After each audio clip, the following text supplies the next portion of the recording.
ہمارے سارے پکوڑے والوں کو شوق چڑھا ہوا رمضان آئے پکوڑے وکن گے، سموسے والے آندے پہ رمضان آوے سموسے وکن گے، جتیاں والے آندے پہ عید آوے جتیاں وکن گیاں۔ وہ کسی کو یہ شوق ہی نہیں کہ بخشش ہوگی، اللہ راضی ہوگا، جنت ملے گی، اللہ کی محبت میں بھوک لگے گی، اللہ کے عشق میں پیاس لگے گی۔ وہ بھوک اور پیاس کی جو تڑپ اور کسک ہے، پھر ہم ہاتھ اٹھا کے اللہ سے مانگیں گے، ہم کہیں گے یا اللہ، تو عرش کے دروازوں تک میری پکار جائے گی، ساتوں آسمان میری پکار سے گونج اٹھیں گے۔ مجھے یقین ہے کہ میرا اللہ کہتا ہے، میرا نبی فرماتے ہیں کہ اللہ رمضان میں سارے آسمان کے فرشتوں سے فرماتا ہے روزے رکھنے والوں کی دعا پر آمین کہو۔ عرش کے فرشتوں سے اللہ فرماتا ہے میری تسبیح چھوڑ دو، رمضان کے روزے رکھنے والوں کی دعا پر آمین کہو، آمین کہو۔ عرش فرش میں گونج اٹھتی ہیں میری دعائیں، میری صدائیں، میرے نوحے، میرے گریے ہلا دیتے ہیں۔ اگر بھوک پیاس میں مزے آ رہے ہوں کہ واہ یا اللہ تو نے کہا تھا نا، دیکھ میں بھوک سے بیٹھا ہوں۔ اس لیے افطار کے وقت دعا کیوں قبول ہے؟ افطار کے وقت کھانا سامنے ہے، پانی سامنے ہے، اور آواز کان لگے ہوئے ہیں سائرن کی آواز پر، تو اللہ کہتا ہے یہ فرشتہ، یہ میرے بندے، کھانا بھی سامنے ہے، پانی بھی سامنے، یہ کیوں نہیں کھا رہے، یہ کیوں نہیں پی رہے؟ بولو کہ یا اللہ تیری محبت، میری محبت، چلو تم گوار ہو، میں نے معاف کیا، چل میرا بندہ مانگ، کھانے سے پہلے مانگ۔ وہ وقت مانگنے کا ہوتا ہے، پکوڑے کھانے کا نہیں ہوتا، سموسے دکن کا نہیں ہوتا۔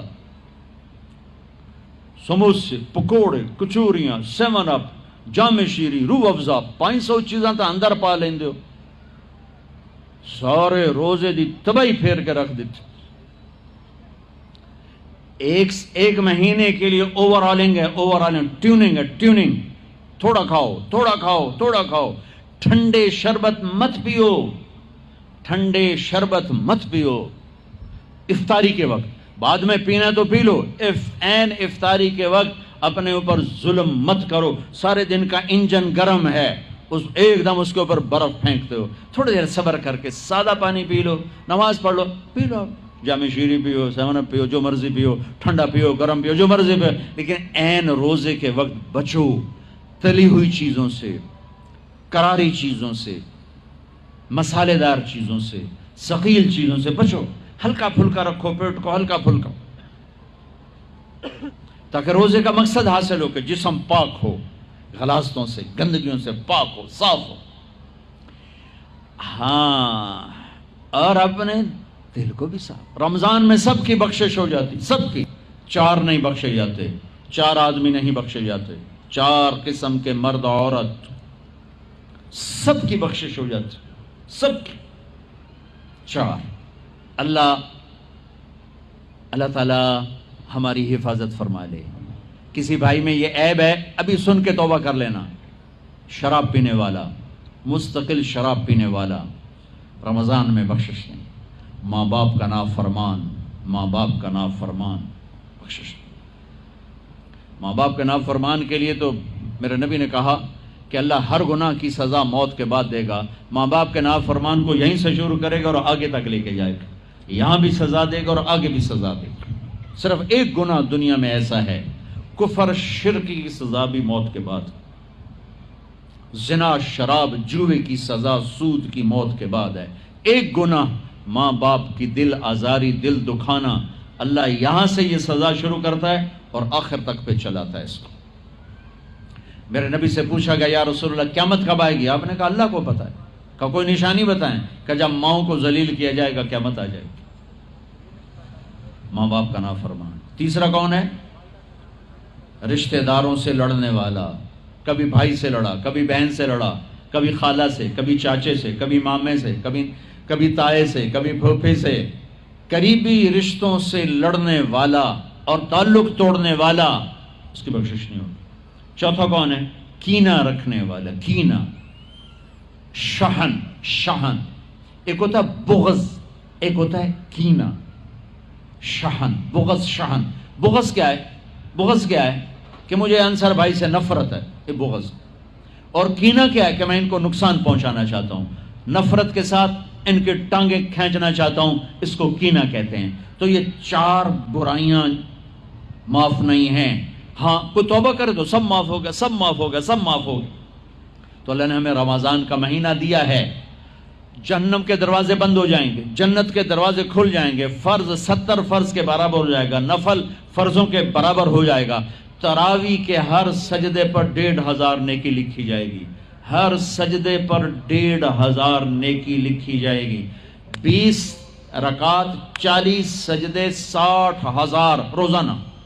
یہ تمہارے کلب ادھر پٹھا جا نہ ہے کی نہ ہے، مینو حالی تھی نہیں سر لگی ہے تھی آ دیکھی ہو، چلو جڑا بھی نہ ہے ٹھیک۔ یہ بہت بڑا کلب مجھے نظر آیا۔ یہ یہاں باہر ایک چھوٹا سا پرچہ لگا دیں کہ جو یہاں آ کے تراویح پڑھے گا ہر سجدے پر اس کو 150 روپیہ دے، 150 چھوٹو 15 روپے دیے جائیں، ہر سجدے پہ 15 روپے دیے۔ ایتھے ویکھا جی لڑائیاں کیویں ہوندیاں، اے سارے پوترے دادیاں نو چاہتے لے آون گے، دوترے نانیاں نو چاہتے، نانی ٹر اج تراویح تینوں پڑھاون، دادے نانیاں نو پوچھدا کوئی نہیں، انہاں دی عید ہو جاونی۔ تسی تے اعلان کر کے لکھ دیو بھئی جڑا ایتھے آوے گا نا انہوں اسی فی سجدہ 15 روپے دیواں گے۔ ایتھے پھر چھوٹے ویکھا جے کیویں چل دے۔ او میرے نبی، او میرے نبی، او میرے محبوب، او میرے پیارے اور میرے اللہ کے پیارے دلارے، راج دلارے، وہ کہہ رہے ہیں او میری امت 1 گھنٹہ لگا لو، 1 گھنٹہ 40 سجدے، ہر سجدے پہ 1500 نیکی، 60,000 نیکیاں، اور ہر سجدے پر جنت میں ایک سرخ یاقوت کا محل، اور ہر سجدے پر جنت میں ایک درخت جس کے نیچے 100 سال گھوڑا دوڑ سکتا ہے۔ اتنے تھوڑے وقت میں اتنی کمائی۔ اب 8 تراویح پڑھ کے آدھی مسجد خالی جا رہے، کتنے جا رہے ہو، کی کرن جا رہے ہو؟ کوئی کام نہیں، 8 پڑھ کے جوتا اٹھا کے جا رہے ہیں۔ اے بھائی پڑھ دو، سال کے بعد آیا ہے موقع اللہ سے لینے کا، اور ہر سجدے پر یہ کچھ اللہ دے رہا ہے۔ اور پھر جب آخری رات ہوتی تو اللہ فرماتے ہیں میرے فرشتوں، میرے بندوں کی رات کی تراویح اور دن کا روزہ، اس کے بدلے میں نے ان کے پچھلے سارے گناہ معاف کر دیے۔ اور آسمان پہ ایک فرشتہ اعلان کرتا ہے یا باغ الخیر ابشر و اقبل، اے بھلائی کے چاہنے والے آگے بڑھ خوشخبری ہو، اور اے برائی کے کرنے والے بس کر اور واپس ہو۔ اور اللہ کا عرش مستقل پہلے آسمان پہ آ جاتا ہے، عرفات کے دن صرف عرفہ کے دن پہلے آسمان پر، لیکن رمضان میں پورا رمضان عرش پہلے آسمان پر۔ اور میرے اللہ کا اعلان ہے، کوئی بخشش چاہنے والا ہے، کوئی توبہ کرنے والا ہے، کوئی رزق لینے والا ہے، کوئی سوال کرنے والا ہے، کوئی دنیا اور آخرت کی حاجت لینے والا ہے، کوئی مانگنے والا۔ ہر وقت اللہ کی طرف سے اعلان ہوتا ہے اس مہینے کو بناؤ، دنیا کماؤ، حلال کمانا کوئی، میں تو ویسے مذاقن کہہ رہا ہوں، ہر ایک دنیا کمانا کوئی منع تھوڑا ہی، حلال کمانا کوئی منع تھوڑا ہی ہے، لیکن ایسی کمائی میں نہ لگو کہ روزے پہ زد پڑے، تراویح پہ زد پڑے، تلاوت پہ زد پڑے۔ میرے نبی پاک صلی اللہ تعالی علیہ وسلم رمضان میں قرآن کی تلاوت بڑھا دیتے تھے۔ قرآن رمضان کا سب سے بڑا وظیفہ، جی کوئی وظیفہ دسو، کوئی وظیفہ دسو، لوگ پوچھتے ہیں جی رمضان کا کوئی خاص وظیفہ بتا رہا ہوں۔ رمضان کا خاص وظیفہ قرآن کی تلاوت، رمضان کا خاص وظیفہ قرآن کی تلاوت، قرآن کی تلاوت، قرآن کی تلاوت، جتنا پڑھ سکتے ہو پڑھتے جاؤ، پڑھتے جاؤ، پڑھتے جاؤ، پڑھتے جاؤ۔ میرا ایک ساتھی ہے مولوی ثناء اللہ، وہ ایک دن میں پورا قرآن ختم کرتا ہے، ایک دن میں پورا قرآن، ایک دن میں پورا قرآن، پورے رمضان میں 30 قرآن ختم کر دیتے۔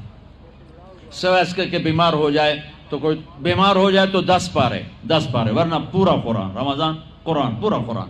تو چلو ہم پورا قرآن نہیں پڑھتے، کچھ تو پڑھو، سارے سال نہیں پڑھا، کچھ تو پڑھو۔